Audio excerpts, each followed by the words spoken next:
Basically आज हम लोग इस लेक्चर में ऑपरेटर्स के बारे में पढ़ेंगे। ऑपरेटर्स क्या होता है? जैसे आप क्या करते हैं कि बचपन से आप देखते आ रहे होंगे, जैसे कि हम लोग मैथ में भी जानते हैं कि यहाँ पे हम लोग क्या करते हैं कि plus b a plus b is equal to, अगर हम मान लेते हैं इसको सी, ये क्या है? ये मेरा एक ऑपरेशन है। इस ऑपरेशन के बीच मेरा क्या हुआ है? दो ऑपरेटर्स का यूज हुआ है। जैसे आप देख सकते हैं यहाँ पे दो ऑपरेटर्स कौन कौन सा है। एक पहला आप यहाँ पे देख रहे हैं कि एक अर्थमेटिक ऑपरेटर्स का यूज हुआ है, जो आप प्लस सिंबल देख रहे हैं। एक यहाँ पे क्या देख रहे हैं? इक्वल टू सिंबल, जो असाइनमेंट ऑपरेटर का हुआ है, मतलब कुछ वैल्यू को साइन कर रहा है। बेसिकली इसका कहने का मतलब क्या है कि जो सी का वैल्यू आएगा वो ए प्लस बी में क्या हो रहा है? स्टोर हो रहा है। तो हम लोग उसको क्या बोलते हैं? इसको हम लोग बचपन में क्या बोलते थे? एक्सप्रेशन। इसको जनरली मैथ में हम लोग क्या बोलते हैं? एक्सप्रेशन। तो अभी भी क्या बोलेंगे इसको? अभी भी हम लोग इसको प्रोग्रामिंग लैंग्वेज में भी इसको क्या बोलते हैं? एक्सप्रेशन। तो बेसिकली हम लोग ऑपरेंड्स के बीच तो कोई भी वेरिएबल लेंगे, उस वेरिएबल के बीच अगर किसी भी प्रकार का हमको ऑपरेशन करना होगा, जैसे ऑपरेशन कहने का मतलब कि आप उसके बीच एडिशन करना चाहते हैं, सब्ट्रैक्शन करना चाहते हैं, डिवीजन करना चाहते हैं, मल्टीप्लिकेशन करना चाहते हैं, या फिर उसको क्या करना चाहते हैं? वैल्यू को असाइन करना चाहते हैं, या फिर वैल्यू को कंपेयर करना चाहते हैं, या वैल्यू को फिर क्या करना चाहते हैं कि आप उसमें लॉजिकल ऑपरेटर्स लगाना चाहते हैं। तो इस तरह के बेसिकली जो हम लोग यूज करेंगे उसको हम लोग किस में पढ़ते हैं? ऑपरेटर्स में पढ़ते हैं। तो आज हम लोग क्या करेंगे कि जैसे बहुत सारे बच्चे होंगे जो क्या पढ़ेंगे कि अपने ऑपरेटर्स को सी में पढ़ेंगे, पाइथन में पढ़ेंगे, जावा में पढ़ेंगे। तो सिमिलर चीज यहाँ भी हम लोग क्या पढ़ेंगे? ऑपरेशंस पढ़ेंगे। जैसे पहला आपको हम दिखा था कि सबसे पहले हम लोग क्या पढ़ने वाले? अर्थमेटिक ऑपरेटर्स पढ़ेंगे। इसके बाद हम लोग असाइनमेंट ऑपरेटर पढ़ेंगे। असाइनमेंट ऑपरेटर के बाद हम लोग कंपेरिजन ऑपरेटर्स पढ़ने वाले हैं, और कंपेरिजन ऑपरेटर्स के बाद हम लोग क्या पढ़ने वाले हैं? Logical operators. तो हम लोग एक एक करके अपने ऑपरेटर्स को शुरू करते हैं। सबसे पहले हम लोग अर्थमेटिक ऑपरेटर शुरू करेंगे। अर्थमेटिक ऑपरेटर जैसे आपको नाम से ही पता चल रहा होगा कि अर्थमेटिक्स है, मतलब इसमें क्या है? एक एडिशन हो सकता है, पहला आपको सब्ट्रैक्शन हो सकता है, मल्टीप्लिकेशन हो सकता है, और एक क्या? डिवीजन हो सकता है। यहाँ पे क्या होगा? यहाँ पे एडिशन है, सब्ट्रैक्शन है, मल्टीप्लिकेशन है, और आपको क्या है? यहाँ पे डिवीजन है बेसिकली। तो हम लोग क्या करते हैं कि इसको विजुअल स्टूडियो कोड में देखते हैं कि आखिर हम लोग कैसे किसी चीज पे अप्लाई करेंगे।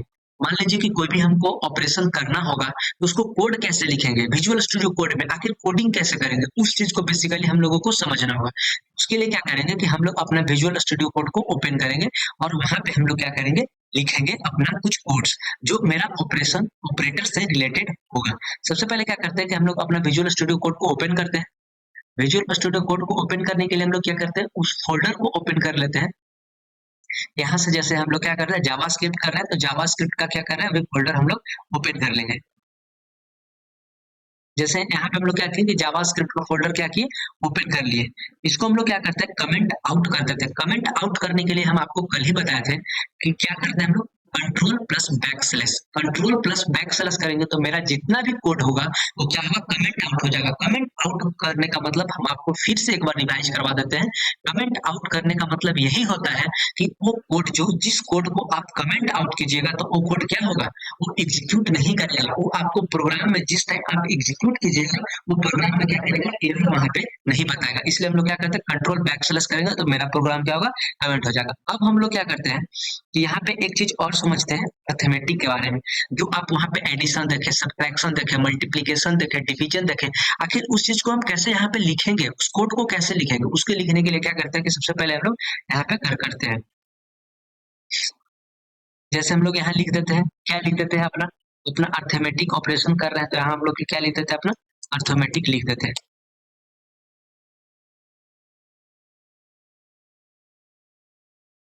ताकि आप बाद में भी देखें तो इसको पता चल जाए कि हम लोग यहाँ पे अर्थमेटिक ऑपरेटर किए हुए हैं।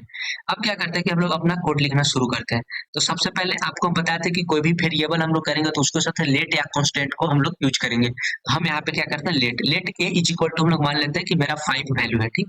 इसके बाद हम लोग बी मान लेते हैं, बी में भी हम लोग को लेट लगाना पड़ेगा। लेट बी इक्वल टू क्या कर लेते हैं? हम लोग 6 मान लेते हैं। यहाँ पे 6 मान लिया। अब क्या करते हैं कि अपना हम लोग इस पे ऑपरेशन स्टार्ट करते हैं। तो उसके लिए क्या करेंगे कि कंसोल डॉट लॉग यहाँ पे हम लोग ब्रैकेट देंगे, ब्रैकेट देने के बाद एक चीज आपको दिखा रहे हैं, अगर हम यहाँ पे प्लस ऑपरेटर, मतलब अगर हम इसको एडिशन करना चाहते हैं, जैसे इतना करके आपको हम रन करके दिखाते हैं कि आखिर हम दिखाना चाहते हैं, a प्लस बी अगर हम यहाँ पे रन किए हैं ना अभी, तो यहाँ पे हम लोग ले लेते हैं सेमी कॉलन, तो कोई एरर शो करेगा प्रोग्राम। यहाँ पे क्या किया कि हम मेरा रन किया, इसको जब आप इंस्पेक्ट कर देखिएगा कंसोल सेक्शन में, आपको केवल a प्लस बी दिखेगा। यहाँ पे क्या दिखा, a प्लस बी दिखा, ए वैल्यू नहीं है, क्योंकि हम लोग क्या किए हैं, हम लोग यहाँ पे मैसेज दिए हैं a प्लस बी। लेकिन जब a प्लस बी आप करने के बाद, a प्लस बी जब आप कर लेते हैं, तो उसको करने के बाद अगर यहाँ पे एक, यहाँ पे इक्वल टू लगाने का लगा लेते हैं, ताकि आपको a plus b equal to दिखेगा, और यहाँ पे क्या कर दीजिए, यहाँ पे a प्लस बी कर दीजिए। तो अब जो a और b का वैल्यू होगा, जो अब आपको आउटपुट मिलेगा, वो a plus b equal to 11 मिलेगा। जैसे आप देख सकते हैं, इस प्रोग्राम को फिर से आप रन करके वहां देख सकते हैं, तो आपको क्या मिलेगा कि a plus b is equal to आपको 11 मिलेगा। कंसोल वाले सेक्शन में आप जाइएगा तो देखिए a plus b is equal to क्या मिला, आपको 11 यहाँ पे मिल गया। तो आप क्या कर सकते हैं, जैसे मल्टीप्लीकेशन किए तो आप यहाँ पे क्या कर सकते हैं, हम जैसे आप यहाँ पे दिखा सकते हैं आपको, जैसे यहाँ पे हम लोग मल्टीप्लीकेशन किए तो इसको क्या करते हैं, कॉपी करते हैं, कंट्रोल सी। अब हम लोग क्या करेंगे, इसको डिफरेंट डिफरेंट ऑपरेशन को ऑपरेट करेंगे। जैसे यहाँ पे इस बार हम लोग सब्ट्रैक्शन करने वाले हैं, तो यहाँ पे हम लोग सब्ट्रैक्शन लिख देंगे। इसके बाद हम लोग क्या करेंगे, मल्टीप्लीकेशन करेंगे, तो यहाँ पे हम लोग अपना मल्टीप्लीकेशन लिख देंगे।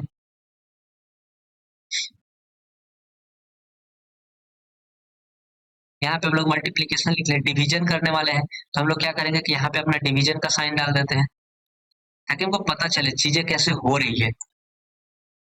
अब हम क्या करते हैं कि इस प्रोग्राम को रन करते हैं, तो आपको क्या करेगा कि a प्लस बी का एडिशन मिलेगा, सब्ट्रैक्शन मिलेगा, उसका क्या मिलेगा, और उसका मल्टीप्लीकेशन मिलेगा, और उसका डिवीजन भी मिलेगा। जैसे देखिए यहाँ पे देख सकते हैं a plus b is equal to क्या है आपका 11 है, क्योंकि b का वैल्यू क्या था 5 और a का वैल्यू क्या था 6, तो इसलिए यहाँ पे -1 प्रिंट कर दिया आपको। a इंटू बी 30 प्रिंट कर दिया, a बाई बी करिएगा तो 0.8334। तो क्या किया यहाँ पर आपका सारा अर्थमेटिक ऑपरेटर को प्रिंट करके वो दे दिया वैल्यू, जो a plus b, a minus b, a into b. आप इस तरह से क्या कर सकते हैं कि आप अपने plus plus operators, minus operators, मतलब बेसिकली कहने का मतलब कि एडिशन, सब्ट्रैक्शन, मल्टीप्लिकेशन और डिविजन आप जावास्क्रिप्ट में कर सकते हैं। अब हम लोग और आगे चलते हैं, तो देखते हैं कि अर्थमेटिक ऑपरेटर में ही 4 कुछ स्पेशल ऑपरेटर्स और आते हैं, जो होता है मॉडुलस। मॉडुलस कहने का मतलब क्या होता है, सबसे पहले हम लोग ये समझेंगे कि मॉडुलस, जैसे आप कोई भी क्या करते हैं कि उसका बेसिकली रिमाइंडर क्या बच रहा है। मॉडुलस कहने का मतलब बेसिकली होता है कि रिमाइंडर क्या बच रहा है। जैसे हम लोग क्या करते हैं कि अगर यहाँ पे हम इसको 5 5 डिवाइडेड, मॉडुलस का जो साइन होता है वो इस तरह से होता है। आप मॉडुलस को इस तरह से, जैसे आप लोग पढ़े होंगे पहले, अगर सी या पाइथन या सी प्लस प्लस, तो उसमें मॉडुलस का साइन ऐसा होगा, या कोई भी प्रोग्रामिंग लैंग्वेज पढ़िएगा तो वहां पे मॉडुलस का साइन ऐसा लेते हैं। अगर हम इसको 2 से डिवाइड करते हैं, सी 2 से डिवाइड करते हैं, तो आप इसका रिमाइंडर कितना बचेगा, इसका रिमाइंडर कितना बचेगा 1 बचेगा। तो इसका जो आप इस तरह से अगर लिखिएगा तो यहाँ पे रिमाइंडर आपको 1 दिखेगा। यही होता है मॉडुलस। देखिए मॉडुलस कोई पूछता है कि आखिर मॉडुलस क्या होता है, तो आप उसको सीधा ये बोल सकते हैं कि मॉडुलस क्या होता है, रिमाइंडर होता है, जो उसका रिमाइंडर बचेगा। जैसे यहाँ पे हम 6 लिए, अगर आप कोई किसी का डाउट होगा कि सर अगर हम यहाँ पे 6 ले लें और उसका मॉडुलस 2 करें, तो इसका मॉडुलस क्या होगा, यहाँ पे अगर आप बता सकते हैं आप कि मॉडुलस क्या होगा, इसका मॉडुलस 0 होगा। क्यों, क्योंकि जब इसको 2 से डिवाइड कीजिएगा तो क्या होगा, एक कंप्लीटली डिविजिबल होगा, तो इसका कोई रिमाइंडर नहीं बचेगा। आप सिमिलरली ले लीजिए, अगर आप 7 से इसको डिवाइड, 7 को 7 मॉडुलस आप अगर 3 लिखते हैं, 7 मॉडुलस आप अगर 3 लिखते हैं, तो इसका जो रिमाइंडर बचेगा, उसका रिमाइंडर कितना बचेगा, इसका रिमाइंडर कितना बचने वाला है, 1 बचने वाला है। तो बेसिकली क्या है, ये जो रिमाइंडर आप देख रहे हैं, जैसे देखिए हम इसको हाईलाइट करें, आप इसको देखिएगा, ये रिमाइंडर जो आप देख रहे हैं, इस रिमाइंडर को क्या है, ये बेसिकली क्या है, ये मॉडुलस है, यही मॉडुलस होता है। आप क्या बोल सकते हैं कि जो रिमाइंडर बचेगा वो मॉडुलस होता है, और इसका जो साइन होता है वो आप इस फॉर्म में लिख सकते हैं, यहाँ पे इस फॉर्म में होता है। हाँ तो सॉरी पॉइंट होगा एक्चुअली।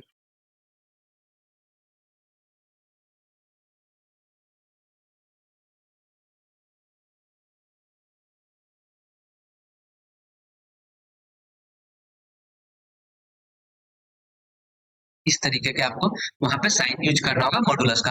अब हम लोग नेक्स्ट बात करते हैं एक्सपोनेंशियल, एक्सपोनेंशियल का। एक्सपोनेंशियल बेसिकली होता क्या है, जैसे आप देखते हैं क्या होता है कि अगर आप 2 का पावर 2 लिखना चाहते हैं, 2 का पावर 2 लिखना है चाहते हैं, तो आप कीबोर्ड से इस तरह का नहीं क्लिक कर सकते हैं। कीबोर्ड से आप इस तरह का क्या कर सकते हो, फॉर्मेट टाइप नहीं कर सकते हैं। इसके लिए हम लोग क्या लिख सकते हैं, जैसे आप अगर कोई 3 का पावर 2 लिखना चाहता है, 3 का पावर 2 इज इक्वल टू 9, ये बेसिकली कैसे है, 3 का पावर 2 इज इक्वल टू 9 कैसे है, सबसे पहले हम लोग 3 लिखे, फिर इनटू क्या किया और 2 टाइम्स उसको मल्टीप्लाई किया, फिर ये क्या हुआ इज इक्वल टू 9 आपको मिला। आप यहाँ क्या लिख सकते हैं कि 4 के पावर 2 लिख सकते हैं, 4 के पावर 2 लिख सकते हैं, ये बेसिकली क्या मिलेगा 4 इंटू आपको 4 मिलेगा, 4 इंटू 4 मिलेगा, तो यहाँ पे क्या होगा इसका आंसर आप लिख सकते हैं 16। इस तरह से एक्सपोनेंशियल आप कैसे निकाल सकते हैं, जैसे आप अगर वेरिएबल में देखना चाहिए, जैसे a के पावर b लिखना है, तो आप इसको कैसे लिखिएगा, a के पावर b लिखना है तो कैसे लिखिएगा, सबसे पहले क्या करेंगे a लिखेंगे, यहाँ पे एस्ट्रेस आता है, एस्ट्रेस कितना आता है, डबल एस्ट्रेस आएगा, जैसे स्क्वायर लिखना है तो डबल एस्ट्रेस आएगा, एक एस्ट्रेस और आएगा और एक एस्ट्रेस और आएगा और यहाँ पे क्या होगा b, तो आपका क्या दे देगा a के पावर b दे देगा इस फॉर्मेट में। तो हम लोग इस दोनों को करके देखते हैं, देखिए थ्योरी से ज्यादा समझ में आएगा कि जब आप इसको प्रैक्टिकल कीजिएगा तब। तो हम लोग चलते हैं विजुअल स्टूडियो कोड में और इसको हम लोग करके देखते हैं कि इसका कैसे वर्क कर रहा है।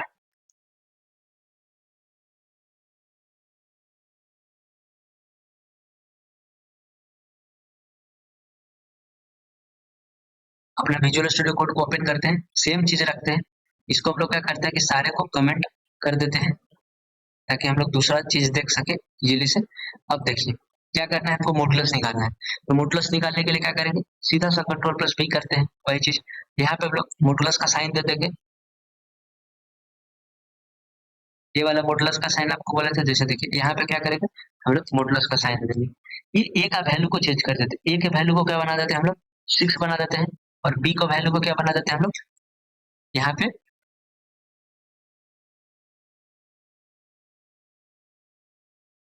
चाहे ए को वैल्यू को हम लोग 5 बना देते हैं और बी के वैल्यू को हम लोग क्या बना देते हैं 2।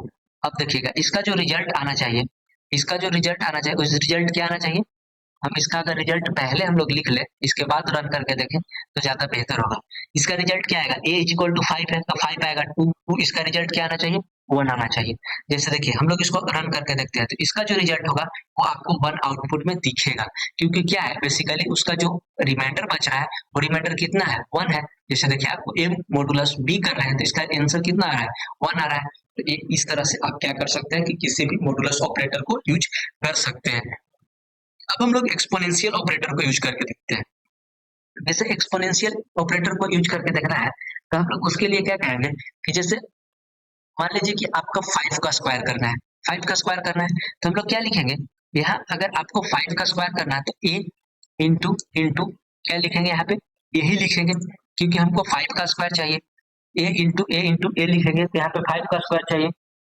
क्या ये भी कर सकते हैं ना, बी का वैल्यू 2 है तो बी का वैल्यू जब 2 है तो यहाँ पे हम लोग बी लिख देंगे और यहाँ पे भी हम लोग क्या करेंगे डबल स्टार कर देंगे, जैसे ए डबल स्टार, तो क्या हो गया मेरा बी हो गया। अब जो रिजल्ट होगा वो रिजल्ट क्या आना चाहिए 25 आना चाहिए, क्योंकि एक्सपोनेंशियल बेसिकली ये क्या है 2 के पावर बेसिकली क्या है 5 का पावर 2 है।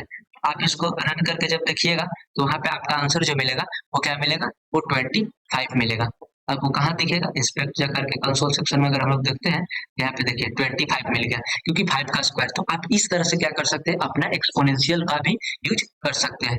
जो नेक्स्ट 2 ऑपरेटर्स है ना वो बहुत इंपॉर्टेंट ऑपरेटर्स हैं, हम लोग जो पढ़ने वाले अर्थमेटिक सेक्शन में जो इंक्रीमेंट और डिक्रीमेंट ये बहुत इंपॉर्टेंट ऑपरेटर्स हैं। इसको हम लोग बेसिकली यूनिटी ऑपरेटर भी कहा जाता है, लेकिन बहुत इंपॉर्टेंट ऑपरेटर है। इसका इम्पोर्टेंट क्यों है, देखिए इसका इम्पोर्टेंस का मतलब क्या है, जैसे आप देख सकते हैं क्या होगा कि जब यहाँ पे हम आपको बता रहे हैं इंक्रीमेंट कहने का मतलब क्या है, इसको समझिए पहले, इसको समझना बहुत जरूरी है। इंक्रीमेंट कहने का मतलब है जैसे देखिए ये 2 तरह के वैल्यू को यहाँ पे निकालेगा, इसको इस सेक्शन में समझते हैं लोग ज्यादा बेहतर है। यहाँ पे रहता है जैसे क्या कर सकते हैं कि यहाँ पे देखिए एक ए है, ठीक, ये प्लस प्लस है, ए है, ये प्लस प्लस है, यहाँ पे क्या हुआ यहाँ पे प्लस है, यहाँ पे प्लस है और यहाँ ए है, ये चीज को समझिएगा। दोनों तो सेम चीज है ना, ये प्लस प्लस चाहे बाद में हो, ये दोनों में डिफरेंस क्या है? इस दोनों में डिफरेंस है, दोनों में डिफरेंस क्या है, हम आपको बताते हैं क्या डिफरेंस है। इसको हम लोग क्या बोलेंगे? इसको हम लोग बोलेंगे प्री। इसको क्या बोलेंगे? हम लोग बोलेंगे प्री। और इसको हम लोग बोलेंगे पोस्ट। प्री और पोस्ट। तो प्री और पोस्ट में क्या डिफरेंस होता है? प्री मतलब जो पहले, पहले, और पोस्ट मतलब बाद में। प्री मतलब पहले, जो पहले इंक्रीमेंट हो, प्री इंक्रीमेंट और पोस्ट इंक्रीमेंट। पोस्ट इंक्रीमेंट कहने का मतलब कि जो बाद में इंक्रीमेंट हो, और प्री इंक्रीमेंट कहने का मतलब कि जो पहले इंक्रीमेंट हो, उसको डिफाइन करता है। तो प्री इंक्रीमेंट एक्चुअली होता क्या है कि जो अगर सेम लाइन ऑफ कोड में, अगर कोई value same line of code में इंक्रीमेंट कर जाता है, तो उसको बोलते हैं प्री इंक्रीमेंट। इसको हम लोग समझेंगे कोड के थ्रू। लेकिन अभी इसको थ्योरी देखते हैं कि अगर जो सेम लाइन ऑफ कोड के अंदर इसका वैल्यू अगर इंक्रीज कर जाता है, तो उसको बोलेंगे प्री इंक्रीमेंट। जैसे अगर मान लेते हैं कि ए का वैल्यू, जैसे सपोज अगर ए का वैल्यू हम लोग मान लेते हैं कि 6 है, ए का वैल्यू हम लोग मान लेते हैं कि 6 है। अगर इसको प्री इंक्रीमेंट में देखेंगे ए का वैल्यू, तो ए का वैल्यू कितना हो जाएगा? 7 हो जाएगा। लेकिन अगर यही पोस्ट इंक्रीमेंट में अगर हम ए का वैल्यू देखते हैं सेम लाइन ऑफ कोड में, तो वहां पे इसका वैल्यू कितना ए का रहेगा? 6 ही रह जाएगा। बेसिकली ए प्लस प्लस कहने का मतलब क्या है? जो ए प्लस प्लस कह रहा है उसका बेसिकली मतलब क्या है? जैसे ए प्लस प्लस कह रहा है उसका बेसिकली मतलब क्या है कि a is equal to a plus one. A plus plus कहने का मतलब है a is equal to a plus one. Basically मतलब यही होता है इसका, ए प्लस वन। चाहे आप प्री लिखे चाहे पोस्ट लिखे, दोनों का मतलब यही होता है a is equal to a plus one. यही होता है, लेकिन दोनों प्री और पोस्ट में डिफरेंट है। जिस तरह से इंक्रीमेंट होता है, सिमिलर वे में क्या होता है, डिक्रीमेंट का भी दो पार्ट होता है। पहला पार्ट को हम लोग क्या करेंगे? री इंक्रीमेंट बोलेंगे। जैसे यहाँ पे माइनस इसमें होगा क्योंकि इसमें डिक्रीमेंट हो रहा है। यहाँ पे क्या हुआ? माइनस ए हुआ। इसमें क्या करेंगे हम लोग? पोस्ट डिक्रीमेंट करेंगे। दोनों सेम है। जैसे ए का वैल्यू हम यहाँ पे 6 लिए है ना, ए का वैल्यू हम यहाँ पे 6 लिए है। अगर ए का वैल्यू इस सेम ऑफलाइन ऑफ कोड में हम लोग देखते हैं, तो ए का वैल्यू मेरा कितना हो जाएगा? ए का वैल्यू मेरा 5 हो जाएगा। लेकिन यहाँ पे इसको क्या बोलेंगे? इसको हम लोग बोलेंगे प्री। इसको क्या बोलेंगे? इसको बोलेंगे हम लोग प्री। और इसको क्या बोलेंगे? इसको बोलेंगे हम लोग पोस्ट। प्री और पोस्ट मतलब उसी सेम लाइन ऑफ कोड में जो वैल्यू इंक्रीज डिक्रीज कर जाएगा, उसको प्री डिक्रीमेंट बोलेंगे। और अगर डिफरेंट लाइन में, मतलब अगर अगला बार जब वैल्यू आप ए का एक्सेस कीजिएगा, वहां पे वैल्यू अगर डिक्रीज करेगा, उसको क्या बोलेंगे? Post decrement. लेकिन इस लाइन ऑफ कोड पे अगर वैल्यू आप देखिएगा, तो ए का वैल्यू हम लोग 6 ही होगा। तब हम लोग क्या करते हैं, इसको हम लोग अपने कोड में लिख के देखते हैं कि आखिर ये वैल्यू होता कैसे है। जैसे यहाँ पे आप सेम चीज लिख रहे हैं, हम लोग कंसोल वाले सेक्शन में क्या करते हैं कि इसको, इस पार्ट को केवल डिलीट करते हैं।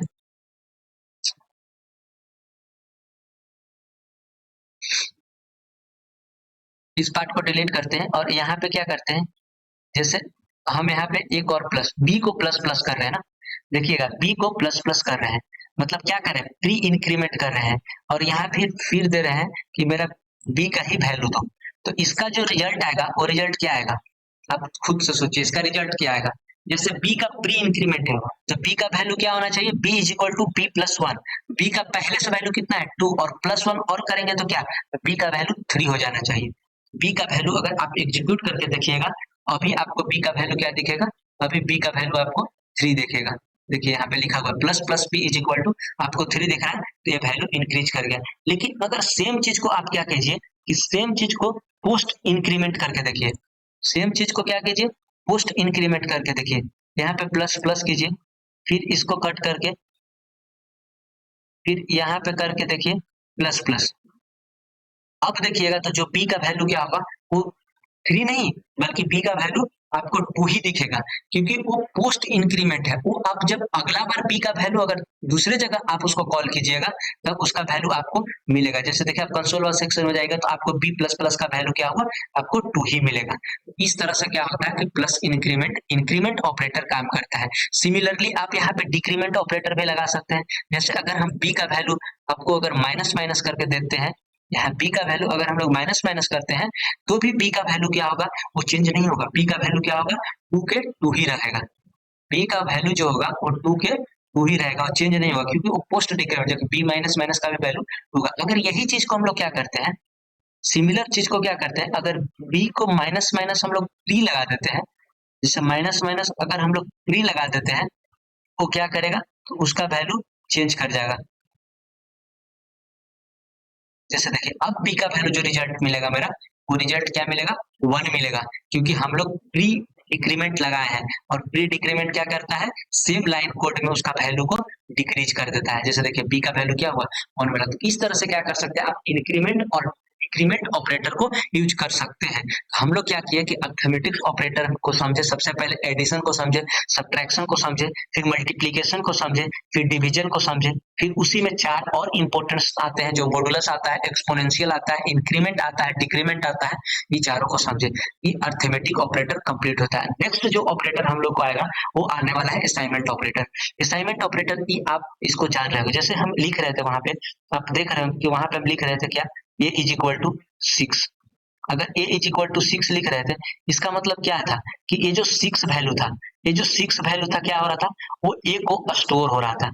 देखिए 2 चीज यहाँ पे याद रखिएगा, अगर ये लेफ्ट वैल्यू आप लिख रहे हैं, यहाँ पे राइट वैल्यू लिख रहे हैं, तो हमेशा लेफ्ट क्या करता है कि वो स्टोर का काम करता है। लेफ्ट वैल्यू में हमेशा क्या होता है, स्टोर होगा, और ये जो राइट वैल्यू है वो क्या, राइट वैल्यू हमेशा स्टोर होगा, और लेफ्ट क्या करेगा, वो हमेशा स्टोर करवाएगा। तो लेफ्ट राइट वैल्यू क्या होता है, लेफ्ट वैल्यू में जाकर स्टोर हो जाता है। तो जैसे यहाँ पे देख रहे हैं, तो इस तरह का क्या देखें, आप यहाँ पे देखिए, ये जो आपको इक्वल टू प्लस मिल रहा है, ये जो आप इक्वल टू प्लस देख रहे हैं, बेसिकली क्या है, जैसे इसका कहने का मतलब बेसिकली क्या है कि जब आप लिखते हैं, जैसे आप कहीं भी लिखते होंगे सम, सम लिखे ना, यहाँ पे सम लिखे, सम इक्वल टू क्या लिखते हैं आप, अगर sum equal to sum plus, sum is equal to, अगर हम लोग सम प्लस कुछ भी लिख देते हैं, जैसे मान लेते हैं कि ए लिख देते हैं, sum is equal to sum plus अगर हम ए लिख दिए, तो इस चीज को ना लिखकर हम लोग क्या लिखते हैं, इस चीज को ना लिखकर क्या लिखते हैं हम लोग सीधे, कि इस चीज को आप ना लिखिए और यहाँ पे क्या लिख दीजिए, अगर ए प्लस है ना, आप यहाँ पे क्या लिख दीजिए, सीधे सीधे लिख दीजिए प्लस इक्वल टू सम, इधर सम होगा और उधर ए लिख दीजिए यहाँ पे। तो क्या हुआ, इस बेसिकली ये क्या है, एक शॉर्टकट लिखने का तरीका है, आप जो इसको लिख सकते हैं, और हम लोग इस तरह से क्या कर सकते हैं, असाइनमेंट ऑपरेटर यूज कर सकते हैं। जैसे ऐसे नहीं, हम आपको इसको करके दिखाते हैं, वो ज्यादा प्रैक्टिकल समझ में आएगा। जैसे हम लोग यहाँ पे 2 वेरिएबल को डिफाइन किए हुए हैं, क्या, let a is equal to 5 और बी इज इक्वल टू 2। अब हम लोग क्या करते हैं, जैसे इसको तो हम लोग क्या करते हैं कि कमेंट आउट कर देते हैं। इसके बाद क्या करते हैं, let a is equal to 5 और बी इज इक्वल टू 2 है, तो हम लोग क्या करते हैं, ए इक्वल टू आप ऐसे लिख सकते हैं, a equal to a plus 4, a equal to a plus 4, आप इसको ऐसे लिख सकते हैं, लिख सकते हैं। देखिए लिख दिए। अब हम इसको क्या करते हैं, कंसोल करते हैं, जो हम बता रहे पहले उसको ध्यान दीजिए, कंसोल डॉट लॉग। अब यहाँ पे क्या करते हैं, हम ए को प्रिंट करके दिखाते हैं, क्योंकि ए का वैल्यू क्या होगा, ए का वैल्यू क्या आपको 9 यहाँ पे प्रिंट होगा। पहले देख लीजिए, पहले इसको वैल्यू क्या होगा, यहाँ पे 9 प्रिंट होगा, क्योंकि असाइनमेंट ऑपरेटर है। हम लोग क्या किए, 9 ए को वैल्यू को इंक्रीज कर दिए 4 से। देखिए ए का वैल्यू आपको 9 दिख रहा है, देखिएगा।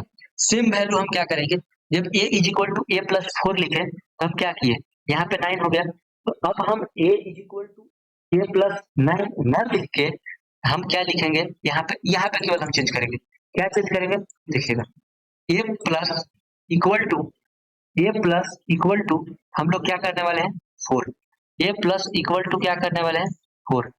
यहाँ पे देखिए लिख दिए हम लोग। इसको लिखने के बाद क्या करेंगे, अब वैल्यू को जब हम रन करेंगे, तो फिर भी वैल्यू क्या मेरा होगा, वहां पे 9 ही होगा। जैसे देखिएगा वहां वैल्यू चेंज नहीं करेगा, देखिए यहाँ पे वैल्यू के 9 ही है। तो बेसिकली क्या है कि असाइनमेंट ऑपरेटर जो है, a is equal to a plus हम 4 लिखे थे, तो उसी को लिखने का तरीका है कि ए को वैल्यू प्लस इक्वल टू 4। ये बेसिकली एक शॉर्टकट तरीका है, आप इसको हर चीज में अप्लाई कर सकते हैं। जैसे यहाँ पे हम माइनस भी लगा सकते हैं, प्लस की जगह आप माइनस लगा दीजिएगा, तो basically a is equal to ये -4, तो 5 में से 4 घटाइएगा तो क्या बचेगा 1। आप क्या करें वहां पे आउटपुट देखिएगा, तो वहां पे आउटपुट क्या होगा, आपको 1 दिखेगा।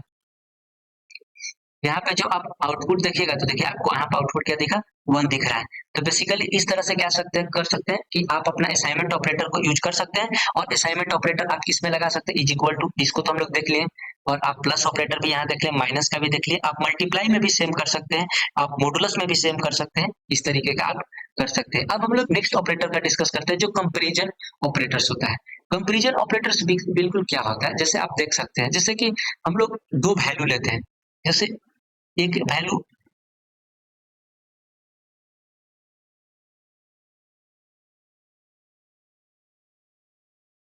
हम लोग दो वैल्यू लेते हैं, जैसे एक वैल्यू ए लिए और एक वैल्यू बी लिए, ठीक, दो वैल्यू लिए। अब इसके बीच हमको कंपेयर करना है, ये वैल्यू बड़ा है, ये बड़ा है कि बी बड़ा है। अगर ए बड़ा होगा तो इसका जो रिजल्ट आएगा, अगर ए जो बड़ा है उसका जो रिजल्ट आएगा वो रिजल्ट ट्रू आएगा। अगर मान लीजिए कि बी बड़ा हुआ, ए इज ग्रेटर देन बी, तो ई अगर वैल्यू गलत है, जैसे मान लेते हैं कि ए का वैल्यू यहाँ पे क्या है 5 है, यहाँ पे मान लेते हैं कि बी का वैल्यू 4 है, और यहाँ पे अगर हम मानते हैं सेम चीज, अगर हम मानते हैं कि ए का वैल्यू यहाँ पे अगर 4 हो जाता है, 4 हो जाता है, और यहाँ बी का वैल्यू जो होता है, बी का वैल्यू वो यहाँ पे 5 हो जाता है, तो इसका जो रिजल्ट आपको मिलेगा, रिजल्ट क्या मिलेगा, यहाँ पे आपको रिजल्ट फॉल्स मिलेगा, कि वो रिजल्ट सही नहीं है, एक कंडीशन ही नहीं सही है, आपका जो वैल्यू है वो गलत है। तो बेसिकली इस तरह के हम लोग कंपेयर करने के लिए क्या करते हैं कि अपना यूज करते हैं।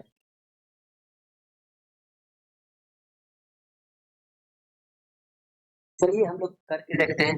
इक्वल टू, जैसे ए इक्वल टू है, अगर ए इक्वल टू कहने का मतलब कि जैसे ए इक्वल टू अगर जैसे है ए इक्वल टू बी है वैल्यू, जैसे इस तरह से आप यूज कर सकते हैं। ए इक्वल टू अगर बी वैल्यू है वो क्या देगा, ट्रू देगा। ए इक्वल टू एंड टाइप है, मतलब उस तरह के सेम टाइप, जैसे तीन को देख रहे हैं, यहाँ दो और यहाँ तीन दिख रहे हैं, तो दो क्या है ना कि दो आपका केवल वैल्यू का, जैसे ये वैल्यू इसमें क्या है, अगर इसमें वैल्यू हम 4 स्टोर कराते हैं और बी में भी वैल्यू 4 स्टार कर वो स्टोर करवाते हैं, वो सही है। लेकिन ये जो तीसरा आप देख रहे हैं, ये तीसरा कहाँ यूज होगा, वो डेटा टाइप को करेगा, वो आपको डेटा टाइप की, डेटा टाइप इंटीजर है दोनों कि नहीं है, इसलिए हम लोग थर्ड वैल्यू को भी यूज कर सकते हैं। ये बेसिकली क्या है, नॉट इक्वल टू, और ये क्या है, नॉट इक्वल टू, इसमें भी डेटा टाइप को देखता है, इस तरह से यूज कर सकते हैं। हम लोग इसको यूज करके देखते हैं कि विजुअल स्टूडियो कोड में आखिर कैसे यूज होगा। जैसे ए इज इक्वल टू बी है, सबसे पहले हम लोग क्या करते हैं कि इसको हम लोग कमेंट आउट कर देते हैं, और यहाँ पे हम लोग क्या करते हैं कि इसको अपना ब्रैकेट के अंदर सबसे पहले क्या हम लोग किस ऑपरेशन को देख रहे हैं, ए इक्वल टू बी देख रहे हैं, कॉमा अगर हम ए इक्वल टू बी लिखते हैं आपको, तो देखिएगा आपको रिजल्ट में क्या मिलेगा, वो ए इक्वल टू बी है ही नहीं, क्योंकि ए इक्वल टू क्या है 5 है और बी इक्वल टू 2 है, तो कभी दोनों वैल्यू बराबर होगा, जब आप कंसोल सेक्शन में जाकर देखिएगा तो देखिए फॉल्स मिल गया, क्योंकि वो दोनों वैल्यू बराबर हो ही नहीं है ही नहीं ना, ए इज इक्वल टू बी। देखिए अब अगर आप इसको क्या, तो हम यही चीज वहां पे बता रहे थे, अगर आप क्या कीजिए इसी चीज को यहाँ पे चेंज कर कर अगर आप इसको ग्रेटर लगाइए, ए ग्रेटर देन बी, क्या ये सही है, ए ग्रेटर देन बी, तो हाँ ये सही है, क्योंकि ए का वैल्यू 5 है और बी का वैल्यू है, तो ए हमेशा 5 हमेशा बड़ा होता है ना, तो यहाँ पे अपनी क्या रिजल्ट आने वाला है, यहाँ पे आप अभी रिजल्ट जाकर देखिएगा तो यहाँ पे आपको ट्रू रिजल्ट मिलेगा कि हाँ ए इज ग्रेटर देन। तो इस तरह से क्या कर सकते हैं कि आप इसको असाइनमेंट ऑपरेटर का भी आप यूज कर सकते हैं। आप वैसे क्या कर सकते हैं, अथी है यहाँ पे नॉट इक्वल टू में भी आप देखिए, अगर हम यहाँ पे क्या करते हैं कि नॉट इक्वल टू लगा देते हैं, तो ये आपका आंसर जो देगा वो ट्रू देगा, क्योंकि ये क्या देगा, ट्रू आंसर देगा। ट्रू आंसर इसलिए देगा क्योंकि ए बी के बराबर नहीं है, ये बात सही है, तो इसलिए आंसर क्या देगा, आंसर आपको ट्रू देगा। जैसे आप कंसोल वाला सेक्शन में जाकर देखिएगा तो answer a not equal to b सही है, आंसर ट्रू है। तो आप इस तरीके का क्या कर सकते हैं कि ऑपरेटर्स यूज कर सकते हैं जब आपको कंपैरिजन का जरूरत हो किसी भी डेटा में। अब हम लोग एक लास्ट जो पढ़ते हैं वो लॉजिकल ऑपरेटर पढ़ते हैं। लॉजिकल ऑपरेटर बेसिकली क्या होता है, जैसे हम आप बताते हैं, लॉजिकल ऑपरेटर कंडीशंस पे वर्क करता है। जैसे क्या करते हैं, जैसे मान लेते हैं हम लोग सपोज कुछ एग्जांपल लेते हैं, जैसे कोई है एक व्यक्ति कहीं कुछ कुछ खरीदता है, जैसे कुछ खरीदता है, अगर ये बोला कि हम ये जो है वो 1 रुपया में खरीदे, और एक दूसरा व्यक्ति बी व्यक्ति है वो बोला कि हम इसको 2 रुपया में खरीदे, ये दोनों व्यक्ति क्या है, दोनों डिफरेंट डिफरेंट व्यक्ति है, दोनों कंडीशन क्या है दोनों का, ये 1 ही रुपया में चीज खरीदा है, लेकिन ये 2 रुपया में चीज खरीदा है, तो इन दोनों का कंडीशन अलग है ना, मैच नहीं ना किया। मतलब क्या बेसिकली कहने का मतलब होता है, जैसे कंडीशन साथ आता है कि दोनों का स्टेटमेंट जो होना चाहिए ना, वो दोनों का स्टेटमेंट राइट होना चाहिए।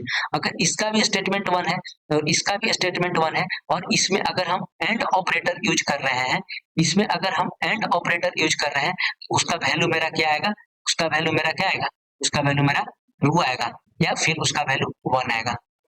इस तरह से आप कर सकते हैं, उसका वैल्यू ट्रू आएगा या फिर उसका वैल्यू वन आएगा। अगर एक का स्टेटमेंट जीरो हो जाता है, जीरो कहने का मतलब कि एक का स्टेटमेंट फॉल्स हो जाता है और एक का स्टेटमेंट अगर ट्रू हो जाता है, और इसमें अगर हम एंड ऑपरेटर यूज करते हैं, इस केस में अगर हम एंड ऑपरेटर यूज करते हैं, तो फिर भी मेरा वैल्यू क्या आएगा, जो फाइनल वैल्यू आएगा वो मेरा क्या आएगा, जीरो आएगा, या फिर क्या आएगा, फॉल्स आएगा। क्योंकि एंड ऑपरेटर में जब भी आप यूज कीजिएगा, तो इस बात को ध्यान रखिएगा कि आपका जितना भी कंडीशन है, वो सारा कंडीशन क्या होना चाहिए, ट्रू होना चाहिए, तब जाके जो फाइनल रिजल्ट आएगा वो ट्रू आएगा। लेकिन और ऑपरेटर में ऐसा नहीं है, और ऑपरेटर में ऐसा नहीं, और ऑपरेटर बोलता क्या है कि कोई एक ट्रू होना चाहिए, कोई एक ट्रू होना चाहिए। जैसे अगर ई ट्रू है, अगर कोई एक वैल्यू ट्रू होना चाहिए, इसको हम लोग विजुअल स्टूडियो कोड में देखेंगे तो अच्छा, कोई एक ट्रू होना चाहिए। ये अगर फॉल्स है, तो जो इसका आउटपुट आएगा, वो आउटपुट इसका क्या आएगा, इसका आउटपुट ट्रू आएगा, ट्रू आएगा। कोई अगर एक इफल फॉल्स है, स्टेबल को समझिएगा आप, ये अगर वैल्यू फॉल्स है, ये वैल्यू अगर ट्रू है, तो इसका जो फाइनल वैल्यू आने वाला है, वो वैल्यू क्या आने वाला है, वो भी वैल्यू ट्रू आने वाला है।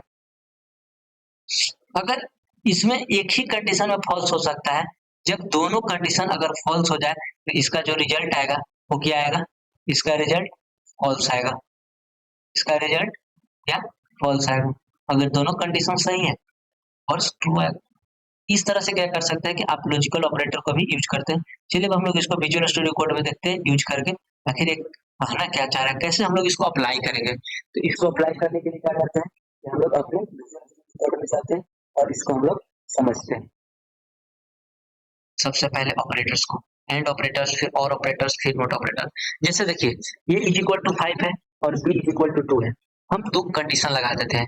यहाँ पे लेट कंडीशन क्या लगाते हैं, let let condition one, let condition one लगाते हैं कि ए जो मेरा है वो क्या है, ग्रेटर देन बी है। मेरा सही भी कंडीशन है, ए जो है क्या है, मेरा ग्रेटर देन बी है, बात सही है। देखिए यहाँ पे गलत क्या किए हम लोग, कि हम लोग कल पढ़े थे, उसको रीडिफाइन लेट वाले को नहीं कर सकते, लेकिन अपडेट कर सकते हैं। तो हम लोग का सबसे बड़ा गलती यही है। इसलिए क्या करेंगे कि हम लोग यहाँ पे इक्वल टू कर देंगे, वो वैल्यू सही हो जाएगा। लेट ए, चीज को, हर चीज को याद रखना पड़ेगा आपको कि रीडिफाइन नहीं होता है लेट वाले साथ, अगर आप वेरिएबल को क्या कर रहे हैं, ले रहे हैं। यहाँ पे क्या लेट कंडीशन है, एज इक्वल टू, सही है। इसका आंसर क्या है, इसका आंसर आप क्या दे सकते हैं, ट्रू है। चलिए एक कंडीशन और बनाते हैं हम, let condition two, let condition two equal to, क्या करते हैं, इक्वल टू क्या है, टू है। हम लोग देख रहे हैं ए इक्वल टू टू है। इसका टाइप भी हम लोग चेक कर लेते हैं एक बार, ये टाइप है तो सही है, सही है, ये वैल्यू सही है। अब हम लोग क्या यहाँ पे प्रिंट करते हैं,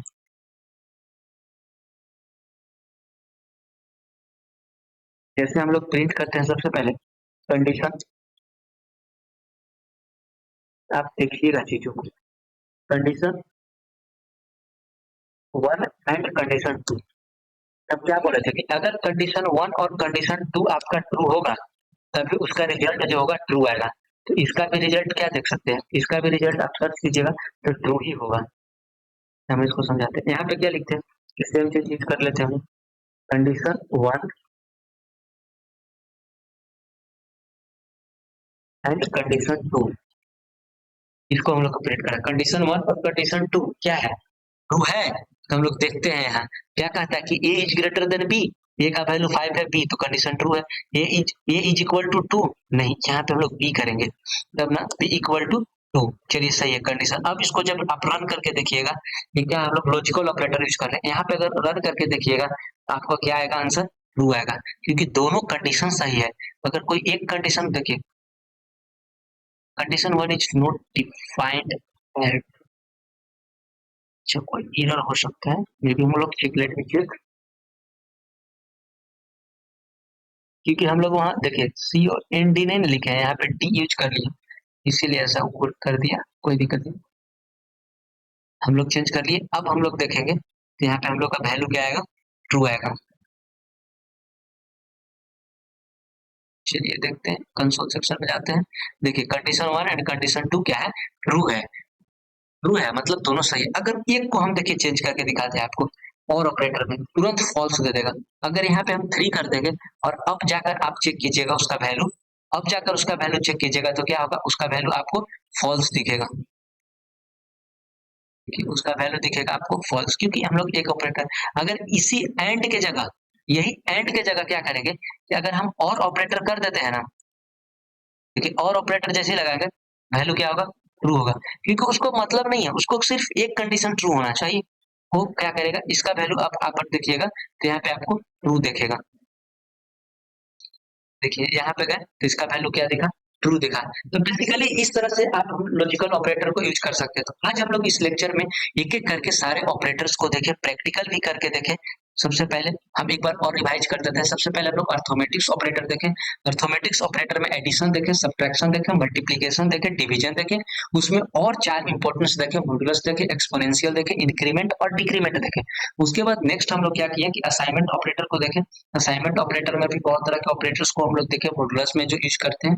बेसिकली असाइनमेंट ऑपरेटर में लिखने का एक शॉर्टकट तरीका होता है, उस तरह के हम लोग देखें। अब हम लोग नेक्स्ट जो देखे हैं वो कंपेरिजन ऑपरेटर्स देखें, तो नंबर के बीच कैसे कंपेयर करते हैं, greater than, less than, equal to. इसके बाद हम लोग क्या किए कि लॉजिकल ऑपरेटर को देखें, कंडीशन बेस्ड ऑपरेटर, जैसे दो कंडीशन सही होगा, अगर दोनों फिर ट्रू चाहिए तो हम एंड यूज करेंगे, और यूज करेंगे, फिर लॉजिकल नोट करेंगे। इस तरह से हम लोग ऑपरेटर्स को समझे। जो नेक्स्ट लेक्चर आने वाला है हम लोग क्या करेंगे, उसमें कंडीशनल स्टेटमेंट पढ़ेंगे। जैसे आप सुने हुए इफ इल्स, इस तरह का कंडीशनल स्टेटमेंट को हम लोग क्या करेंगे, डिस्कस करेंगे। तो हम लोग इस लेक्चर को यहीं पे एंड करते हैं। अगर आपको अच्छा लगे वीडियो तो लाइक करें, सब्सक्राइब करें, शेयर करें। Thank you.